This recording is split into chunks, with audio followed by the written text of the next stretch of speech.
Hi there, basketball fans, and welcome to another Hooked on Hoops podcast. This is episode 6, presented to you by Triple Threat Collectibles.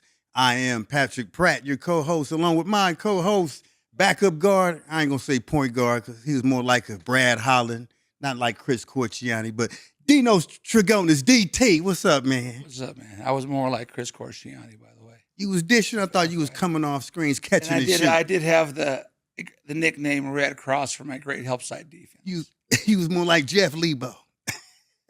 Anyway, you guys, today our guest is Ani Umana, Field of 68, athlete AI, and National High School Scout. And today's topic, we're going to be talking about the live period that just took place with the high school scene. Huh, Dito? Well, we just had a live period, May 16th through the 18th. It was eventful in some ways, non-eventful in others. I think we have a problem here with this new live period. It is actually a new live period. It was based upon dealing with the portal. We used to have live periods for years in April. And because of all the portal activity, the college coaches decided it was best to move it back a month to let the portal dust settle and to give them a chance to deal with that and then focus on the high school. But this particular week in May, I think is problematic. And it proved to be the case because you're dealing with graduations, you're dealing with proms, you're dealing with finals, both on high school campuses, college campuses.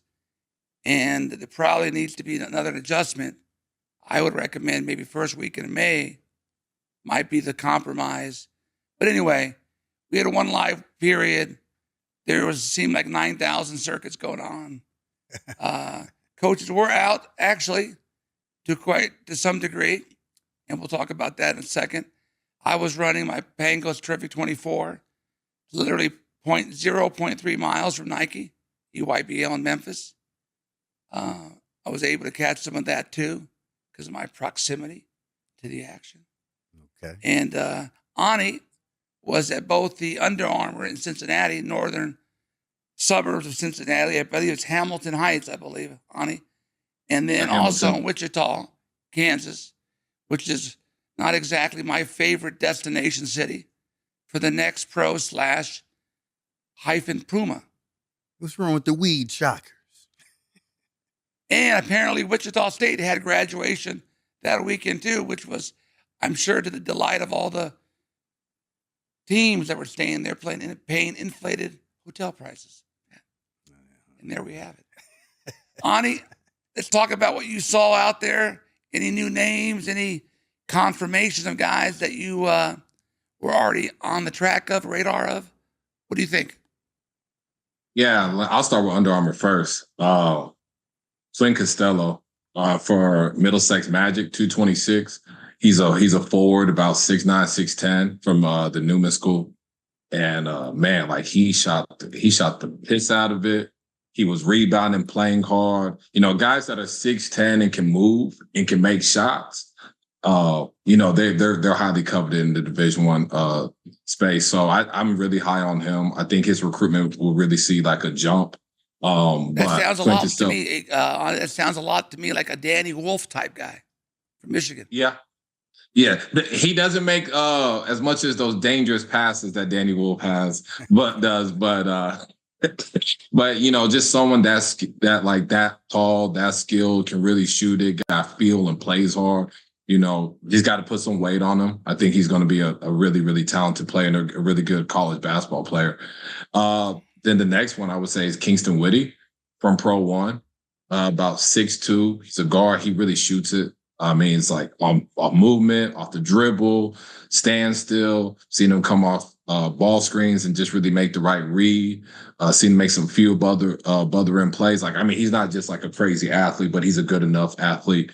I know he's been seeing like more low to mid-major like recruitment, but I think he's someone that could really be a high major player. I've been talking to a couple Power 5 schools about him, and they were really impressed with him. So I say Quinn Costello and Kingston Whitty really stood out. But like with Under Armour, it's that 2028 class that I think could be special. When you talk about Aiden Diggs, 6'4" guard out of Cali, plays for All in Elite, and then what's my man? Clinton Wilson out of Florida, that Xavier Young out of Texas, who's a big man that just turned 15 in March. Really talented, catches everything, finishes, got real feel. Ty Bell, the son of Raja Bell, really skilled player.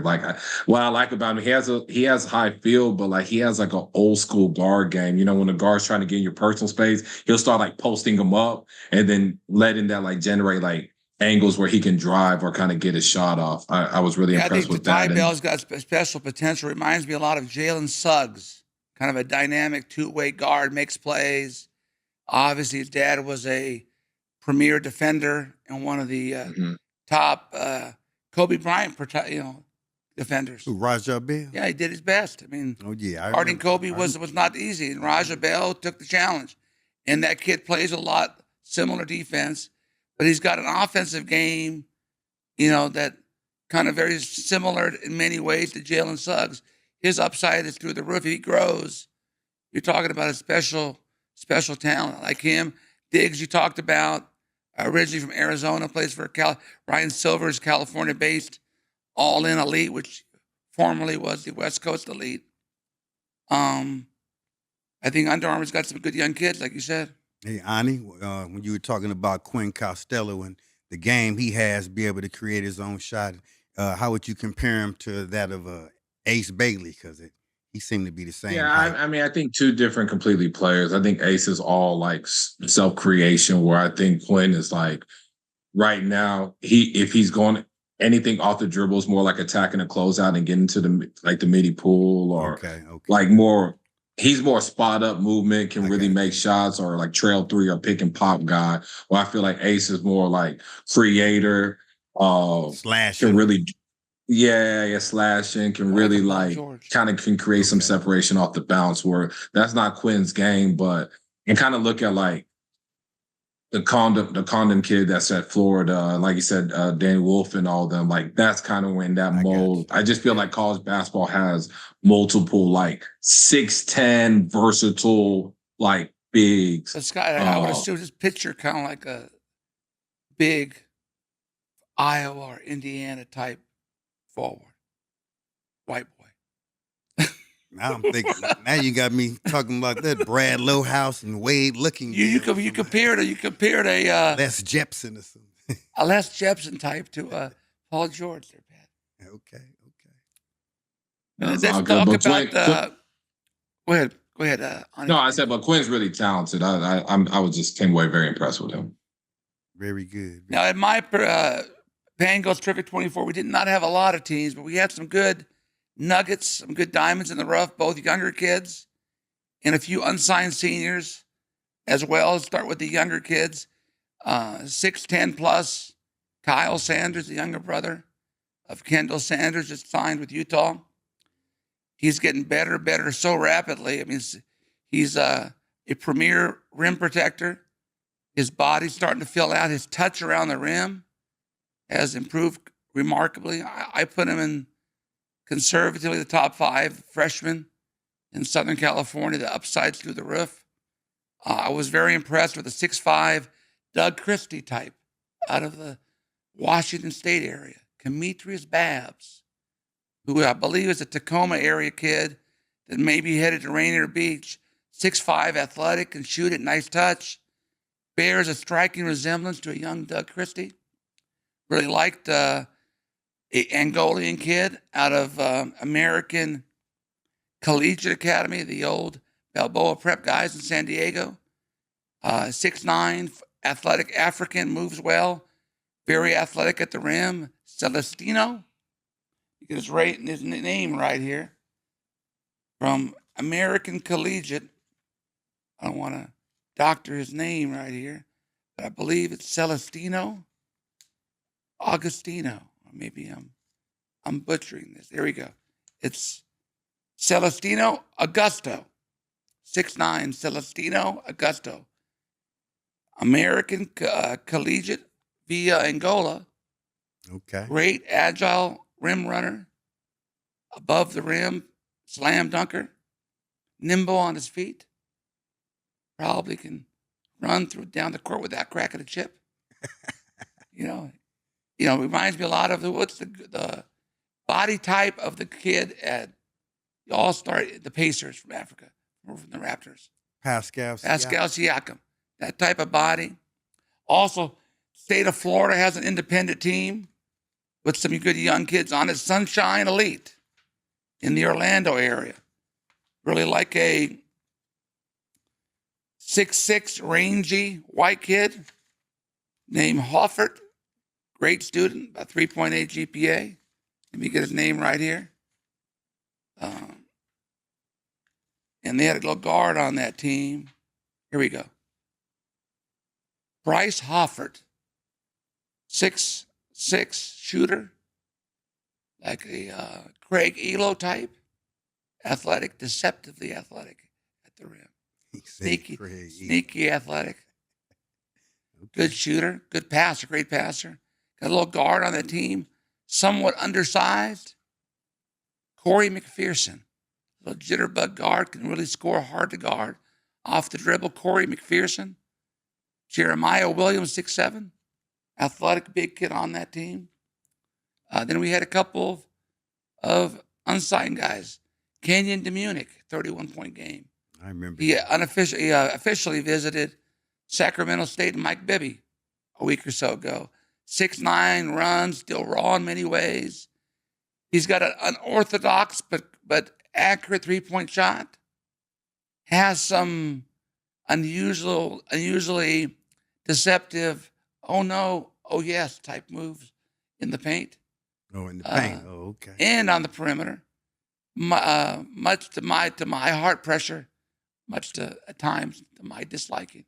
He got some good footwork. But he's got footwork. Okay, he's a Kevin McCary on the very athletic rim protector.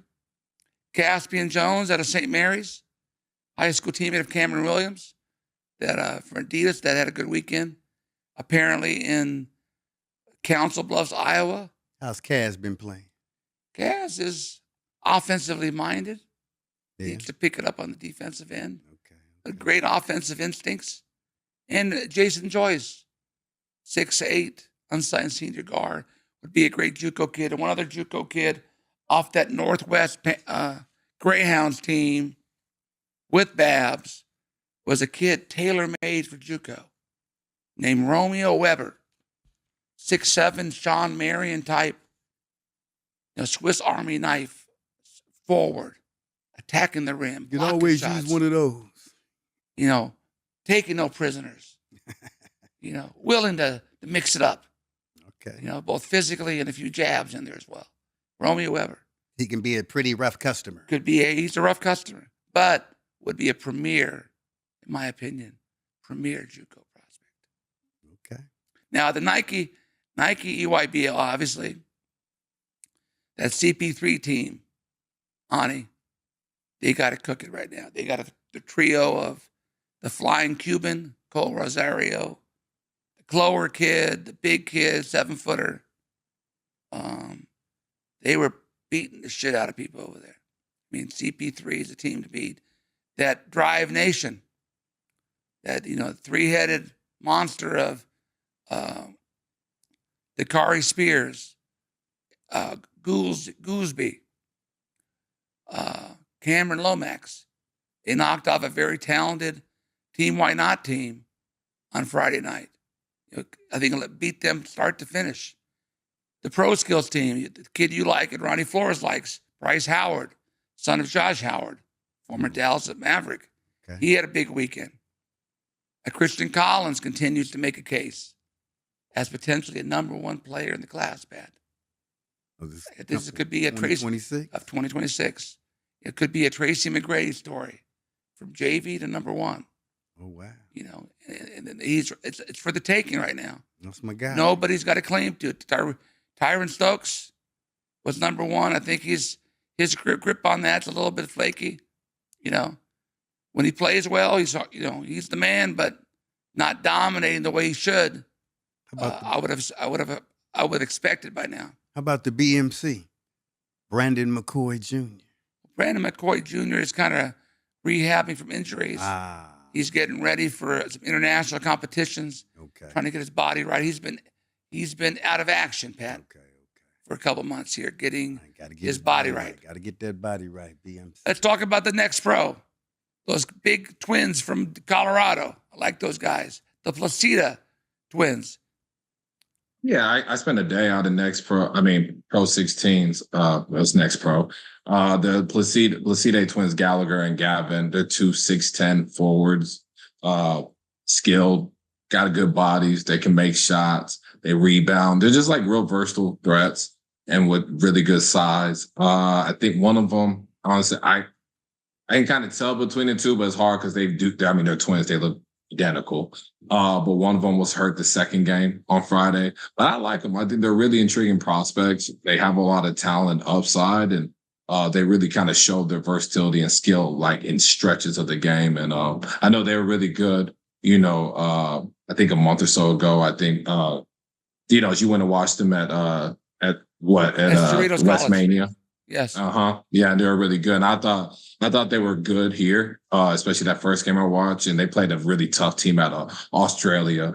They had a couple kids that I think committed to some schools after that weekend. So the Placide twins are really good. They're really talented. And they have another kid that's like a top 50 player in the country, and Aiden Chronister. Really can shoot the basketball, about 6'6", 6'7". I really like how he relocates and he moves off the ball and shoots. And there's a really good amount of talent in that 17U division in the Pro 16. When you talk about Tony Bryant out of Trade Man, 6'10", 6'9", 6'10" forward that has legit touch from the three. He also has like players like Hurley Brutus that's on that team. There's another wing out there that's getting some high major recruitment as well. Caden House was really good. I was just thinking about him. I was waiting for you guys to bring his name up before we talk about him. You know what? Wait. Before we talk about him, you go back to a couple of names before. You said Chronister, Aiden Chronister. Oh, Chronister. Okay. Now let's talk about Caden House. Man, I was impressed with him and his brother, but especially him. A couple of years ago at the Target Classic, that guy has savvy. Man, it's always something positive going on with him with the basketball. I haven't seen. I've been very thoroughly impressed with. He's a very assertive guard, Pat. To say the least. Very assertive, very nasty in many ways, and actually nasty in a good way. No, He competes. He makes plays. Doesn't back down. Obviously has a lot of his dad's personality.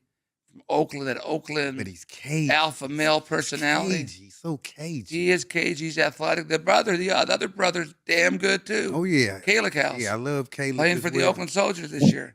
Two different teams.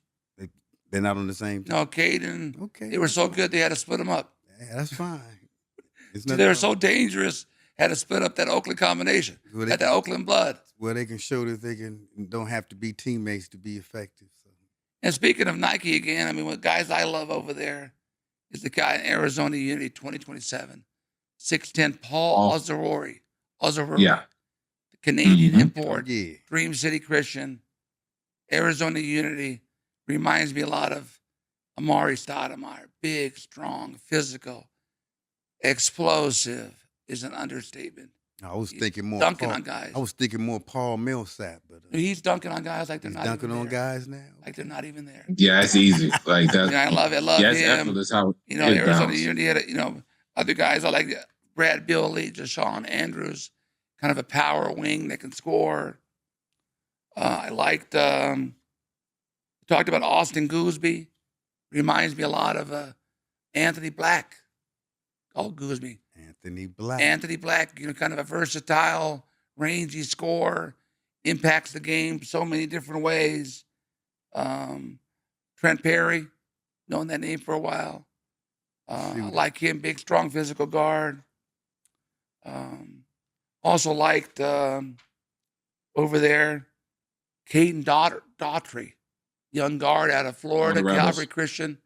He's currently trying out now for the USA Under-16 team on that Florida Rebel team. I think he had a 31-point game the other night. Reminds me a lot of Ricky Isaacs. Pop. He's got that kind of twitch factor, making plays, tremendous scorer, somewhat undersized, but he's sneaky, quick, and can really score. Flat out born to score. Caden Daughtry. Jackson Richardson. Jason's younger son. Brother. Who's as good an athlete in this 26 class as anybody. Yeah. His reminds a lot of Eddie Jones. So they come. Slinky, reverse me. He's doing stuff now that's pros are doing. And as he fills out, his brother's going to be in the first round this year. He's as athletic as his brother is. Jace. He's even a better athlete, in my opinion, than the brother. Oh yeah. And has, not to take anything away from the older brother. Not at all. From Michigan State. I think the younger one's a better NBA prospect. He's bigger, he's longer. Well, body wise, let's see if his game. He's a defensive playmaker. He may be the best defensive player in the class. Christian Gibson had another good weekend. He was inconsistent when I saw him in Mesa, Arizona. He's putting points on the board now for Houston Hoops. It seems like that team has stabilized a little bit from when they started. Indy Heat. Marcus Johnson, heralded guard there. I know Ronnie is not as high on him as some others, but he had some good offensive performances. Is that the same Houston Hoops with Rashard Lewis? Yes, of course, yeah. Yeah. Jet Academy. Now they're struggling in the win column, but that team is loaded. I mean, Kevin Thomas, big, tall, physical, forward.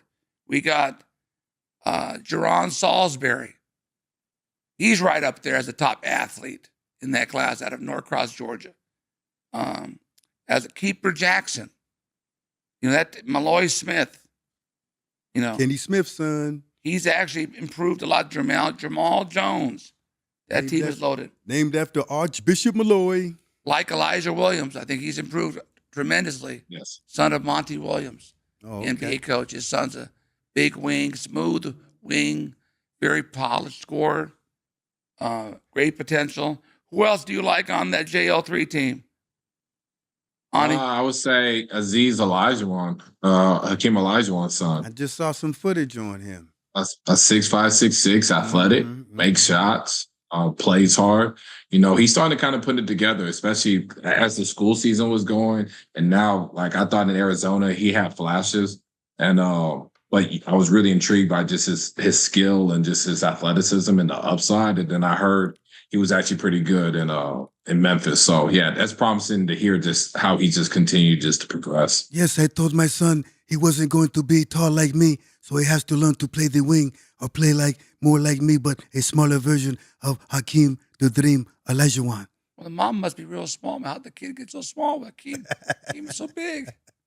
Anyway, the Mocan team is very talented. I like that team. Jalen Montanati, one of the better face-up shooting wings in that class. Cheating to Wingy. Cheaty. I mispronounced his name, obviously. Cheaty. But I like him. He's known him since the 9th grade year. Ethan Taylor, 7-foot-long wing. E.T. He's got tremendous upside. Tristan Reed, another guy I marked off as a guy to keep an eye on. Knight Riders, Caleb Gaskinson, big physical athletic wing out of Columbus. Knight Riders. Your guy Manny Green. He's another guy. Is it Manny Green? Yeah, Manny Green. Yeah, Manny Green. I like Manny. Yeah, and then we got the Lightning, Jada Swan, the off Jada guard. Swan, yeah. Jada Swan. Go to the New York Rens. They got the my guy though with the wing out of Archbishop Stepanak, Josiah Jervis. I apologize. Yeah, Jervis. Yeah, I got to take a real good look at him. He's one of the better scoring wings in the league. That team on paper wasn't very good to start the year, but my guys Oswald Cross and JR, I don't know how they do it over there. They put together a team to rival their arch nemesis and good friend Munch at PSA Cardinal. Okay. That's like the Celtics, like the Red Sox and the Yankees over there, basketball-wise. You got PSA. He ain't lying. Dylan Mingo. Reminds me of Tyrese Maxey. Reminds Munch of Shea Gildas Alexander. Okay. I don't quite buy that comparison yet. I like Tyrese Maxey, which is a good comparison. All-star guard. Listen, Mingo's someone that is going to challenge me number one player in the country. I think so too. Big guard, long. I like to see him be a little bit more consistent. He's talented. Yeah. Julius Event on that team, kind of a blue-collar power forward, like him. Like some of the other guys, the Munch guys. What about anybody else you like at Nike? We talked about the usual suspects here. Right. Yeah, you kind of hit a lot of them. I'm trying to think who I saw. I caught a couple games of that EYCL. Okay. What'd you think? There's a kid that's kind of creating some buzz out of Ohio, out of the Cleveland area, I think. He was on that Ohio Buckets team. Jason Singleton, 6'4" guard. When I went over there to take a quick look, I didn't see much of the entire game, but I did see UCLA there watching. I saw Matt Painter from Purdue there watching. Several other P4 coaches were watching. And one of my sources in Ohio tells me that Duke is actually keeping an eye on him as well. He was good. The kid on Trey Young's team, the Legends, the guard, was it Bryce Dixon? Yeah, Bryce Dixon. He's a good, strong, tough, physical guard. The team final, they do a good job year in and year out. Luka Foster, Sammy Jackson, Aiden Durkak are names to keep an eye on. Team hero, Tyler Hero's team. The point guard, quick, he was the Bengals last year. Jaden Moore was very good. Vaughn Carvalho, 6'7" wing shooter. There's some good talent, but you can, I can't be remiss not to include two of the best players in the league, Jordan Smith from Paul VI and Q, Quaden Samuels out of Bishop McNamara, who reminds me a lot of Taylor Horton Tucker. Kind of a guy, he doesn't quite look the part. You give him a foot, you're getting dunked on. The THT. You give him some space, he's bearing that three. He's a playmaker, and he's somebody who's quickly rising in the 2026 class, in their younger levels too. But I think part of the issue here too, with Nike being considered to be somewhat down, is you have this influx of massive number of people having these circuits. Now, obviously, Nike has had this circuit for many years, and that's a true circuit, although they've kind of dabbled now into the pay-for-play angle with this EYCL, even though there are some good players in that as well. Adidas has some good players, but they've kind of diluted their own product by having this Adidas Gold, causing further dilution. And then you have Under Armour, who, in my opinion, was better when they first started than they are today. Because that Under Armour rise is diluting what they're doing. And then you have the upstart Next Pro, that is basically a pay-for-play league with a little bit of eye candy sprinkled at the top. And then the P32 that's trying to get going, but it's having a hard time because not to Josh Woodson's fault. There's just not that many good teams or players to fulfill 5 different platforms plus Hoop Group, Made Hoops, Recruit Looks, and others, including myself. There's not that much talent. And you further, I think, do a disservice to your own circuit by these age group classifications. Because before, 30 years ago, Pat, when Sonny Vaccaro brought the big time to Vegas, there was one division. There was 300 teams played in that division. If you were a young team, you were drawing a monster team first round. If you wanted to smoke, right, you were going to get the smoke or stay home. Now I think this 15, 16, 17s is kind of a byproduct of what originally started as an AAU type thing. When the AAU, the organization, the pro forma organization, which is still around, but much more prevalent than it is today, where they had these age groups. But what you're seeing now, these age groups are really more grade groups, because you got 17-year-olds playing 15 and under. You got 18-year-olds playing 16 and under. You got 20-year-olds playing 17 and under. So it raises the question, what's the point, Pat? What's the purpose of having a 17 under division if you got 19 and 20-year-olds playing in it? And I think there needs to be some reform there. Definitely. Because most of the coaches, especially in the age of the portal, they're barely watching high school basketball, period, much less 15 and under. Yeah. So there's a transparency issue here. That's parents think they're being evaluated, and all they're doing is they're having their checkbook out. To tell the truth here, they're being fleeced to a large degree. What you think about that, Ani? Yeah, I think it just needs to be more grade based. You are seeing like 16-year-olds playing 15U, 17s playing, or some playing 16s. I've heard of 18-year-olds playing 16s. It's kind of wild. But I do think it just needs to be grade based. Or, there definitely needs to be a reform, because it's like, oh, he's playing 15U and he's killing, but he's like a year. Hey, but Ani, let's be honest here. How many of those kids playing 15s, if they would step in the foot office of a high school coach and they think they're a premier player as a 9th or 10th grader and they're transferring? They're not. If they step in that high school coach's office, and what if that high school coach, Pat tells them, well, I play my freshmen on JV when they come here. They would get right back up, Ani, and go out.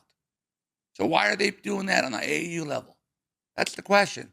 If you think you're a varsity player, like Brandon Jennings, DeMar DeRozan, I coached Drew Holiday as a 9th grader. Not only did he play 17s, he started on 17s, right? Whether he took his lumps or not. And we got to get away from this bullshit, Pat, of hiding behind your grade. When you get to college, Ani, you got a 25-year-old waiting for you. So how is this system right now preparing you for this new era of college basketball? I saw Doug Gottlieb just sign a 29-year-old, for God's sakes, man. Well, Chad Baker Mazzara has one more year left at 27.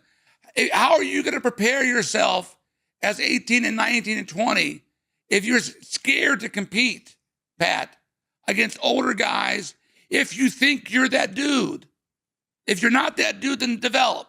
Man, guys that right. if you think you're that dude, if you think you're a high major player in 9th or 10th grade, you have no business playing less than 17 and under. Mm-hmm. Well, Dinos, yeah, go ahead. And one last thing. I say this: you're right. You're right. You are right.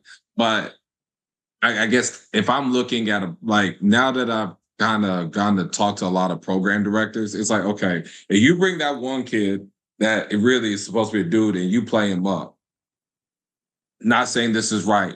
I'm just giving you the kind of mind that those program directors are. They're like, the other freshmen is like, why is he playing up? They may lose kids because you played that kid up and you didn't play them. Well, that's the problem. That's the problem, because they care more about winning some mythical peach jam at 17 when there's 20-year-olds playing than they are about developing talent. What's the purpose of AAU? Is the purpose just to win and to keeping? I know why they do it, man. I know why they do it. You know why they do it. Right. But it's not right. It's not preparing them fully. Cooper Flagg reclassified up, correct? Mm-hmm. He never played a minute of 17 and under. Yeah. Okay? Maybe that may not ultimately hurt him as being the number one pick, but it didn't help him either, man. It didn't help him become more battle tested. It didn't. Okay. Boozers played 17 and under 1 year. Okay. They should have been doing that. They were killing on the high school varsity since ninth grade. They should have been doing that in AAU. Forget all this bullshit about trying to win. Play your best players. High school teams, Pat, play their best players. AAU teams should play their best players. They shouldn't be keeping guys together just to win things. And going back to my point, Ani, if you consolidate the best players on less teams, guess what happens? Coaches can watch more over less games. Kids can be seen more over less games. You're not helping the college coaches. That's this system, which is not the system when I first started. It's not better than what we used to have, man. It's not. We don't have a competitive element. Even when I first started scouting, that was like 11 years ago. It was more, if you were a high major kid as a freshman, you were playing at least 16s, right? Like if it was no brainer, you were playing up. Now it's more of just, hey, play your age group so you can dominate and you can be seen, you can be ranked and all that. But it, like you said, it doesn't really help development. But Cooper Flag, I mean, Dinos, I mean, he's gonna be number one overall pick. That's kind of like an exception. I know that. But my point to that is, it didn't help him. It may not have hurt him, but he would have been more battle tested, even better, in my opinion, had he played. Because he didn't do that at Montverde. He didn't do it. And the one criticism that I have, if it's a criticism, it's not. And even though as the year went on, I'm not sure he's got that alpha male number one option NBA mentality in him to be that first guy that can carry a team. He might be that second or third guy. I don't think he's got that Anthony Edwards, that Jokic, that Kobe, not to compare him to those guys. Yeah, those are generational talents. No, I didn't know about him. I'm talking even a Paolo Banchero. I don't see him being a go-to guy that in clutch time that has the balls to take and make that shot. Not taking nothing away from him. He's talented. He earned the number one pick based upon what he played, how he played. But even at the end there, you saw of that last game, when the plays down the stretch, he didn't take over that game. He's more of he was one of the youngest players in college basketball. No, I understand that. I understand that. That goes to my point, though, Ani. He had no business playing 15s, 16s. Yeah. With the example you were talking about, how about when didn't OJ Mayo play like varsity for 6 years, starting 7th to 8th grade? He was playing 17s in 8th grade, ninth grade. Mm-hmm. I mean, DeMar DeRozan, LeBron James didn't play 16 and under. I mean, at some point, we got to get away from this the illusion of dominating your age group, especially now. I agree. In the age of college basketball, when the average age is way older. I'm watching college games, and I think I'm at 24-hour fitness watching games. Guys with ponytails, guys with 29 tattoos, guys that have 4 kids. I mean, but this iron sharpens iron. Now, some guys might make it, and let's see what happens with Cooper Flag. Now, he went to a good team. He was very lucky. He went to a team that he doesn't have to carry that team. He can be that Robin, Batman and Robin, the Robin to Batman with Anthony Davis and Kyrie Irving. If they decide to keep that pick and not trade it for Giannis. Ooh. In the package. So you're hearing that? No, I heard it a little bit. Okay. When you were going over the earlier players, I was waiting to hear if he does have another year. Is he 2026? Miles Sadler? He's hurt right now. Okay.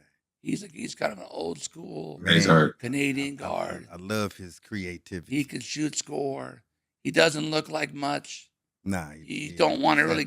He's You don't really want to give that little grimy gremlin the benefit of the doubt. But when you watch the whole game, you just got to give him the credit, man. You look at the score sheet. He's got 21. He's got 4 or 5 threes. You know, he's not a sexy pick as one of the top point guards, but from a production standpoint, Miles Sadler Man, I love watching him. is a problem. So He's a problem, Pat. He's a north of the border problem.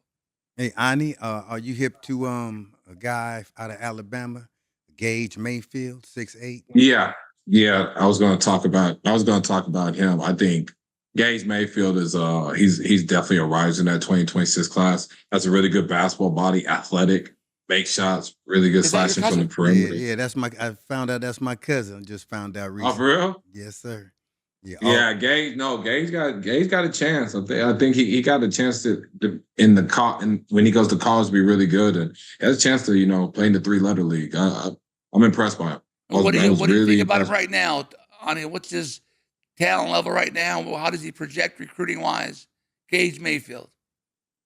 You said like what level? Yeah, how do you project his recruiting right now? What kind of schools do you think would be attracted to him? No, Attracted? Auburn's already made it. Auburn, Alabama. I think like he's gonna probably hear from Blue Bloods. I think at some point. And he's playing for a Pro One. Pro One, yeah. Under Armour. Now What yeah. about? I think he has a legit shot. What about T.J. Crumble? That's a name I'm hearing from some prep schools that are trying to recruit him. TJ Crumble was good. I saw one game of him at Puma. He was solid. I mean, just kind of like a big 26. Yeah. In like the comparison, stock your frame. Huh? What would be his comparison type of player? I mean, he's kind of just in that tweener, like 4-3, like strong, like sturdier, like inside out score. Yeah, like he just kind of in like that little prototype that can kind of play inside it out. But he has like a big frame, could probably guard guys taller than him because he's strong, but also can kind of step on the perimeter and do some things. Not like a crazy athlete, but a good enough, like at the rim type athlete that can get stuff done.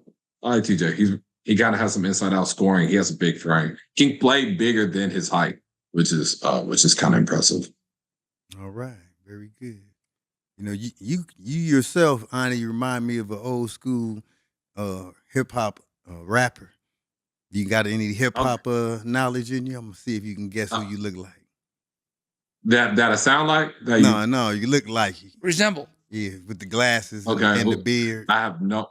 I want to hear this. I don't know. Look at it. But I want to hear this. De La Soul plus one pasta news. It's just me, myself, and I. Let's go. Oh, yeah, look him up. No. My sister used to play that. Play De La Soul. Hey, Ani, Pat will be in Vegas at the Pangos camp, and he might have to buy him a suit to help join us at the Blue Martini Lounge for BME. Yeah, you gotta join us at BME. You gotta join us at BME. You gotta join us at BME. You ain't never been to BME. You gotta join us at BME Sundays. Let's go. Okay. After camp. Camp 1, BME. Wow. Okay, very good. Now, Pangos camp. You got to roll with this. Speaking of the Pangos camp coming up June 1st through the 3rd, Bishop Gorman. High school shaping up is pretty good right now. Christian Collins, Dylan Mingo, Ikenna Alozie. Another guy we haven't talked about, Gary Grant type guard. Utah prospects, goes to school in Arizona. Great defender, can make shots. Another kid on that team you saw in Vegas at the Tarkanian Classic, Dean Ruckert. Okay. Who would you compare him to? Kind of a Utah Jazz type of player. I'm trying to recollect him. 6'7", athletic white kid, can shoot it. Dean Ruckert. Over there, he's a Pace Mannion type. There it is. Pace Mannion. He's a younger version of Pace Mannion. Our good friend, Pace Mannion. What's up, Pace? He's out to Nico, father of Nico Mannion. How's Nico doing? I think Nico's in Italy right now, playing in the first division there. we have the Euro League Final Four Mm-hmm. in not Dubai, Abu Dhabi. And Abu Dhabi. This week coming up. Final Four, you got number 1 seed Olympiacos with a couple guys that we know, Nigel Goss-Williams, Tyler Dorsey. They're playing Monaco with Mike James, among other players. That's one semifinal. Then you got the second Greek team, Panathinaikos, with Kendrick Nunn, former Miami Heat. In Laker. Even though he never got He was EuroLeague MVP this year, Pat. Kendrick Nunn. He's the highest paid. He's the first or second highest paid player in Europe right now. Oh, wow. He's killing it right now. Lefty. And they play Fenerbahce. Fenerbahce from Turkey that has your favorite modern-day Wisconsin player, Nigel Hayes, playing big minutes for Fenerbahce. So in the Final Four there, you got a Greek flavor. I have to admit my pride here. You got 2 out of the 4 teams are Greek, and 3 out of the 4 head coaches are Greek. All right, represent Greek. So we know our hoops. Well, you know who Dino's pulling for. Yeah, you got a few horses in the. I got 3 Greeks in the race as coaches. The head coach of Monaco is Greek. No, you can't. Spanoulis. You heard the name, right? Mm-hmm. Draymond Green patterns his strategy after Spanoulis action. You heard that term, right? It's an NBA play. It's because it was taken after this guy's European playing days. It's called Spanoulis action. Okay. And I wish I had a drawing board to further explain it in a more cognizant way.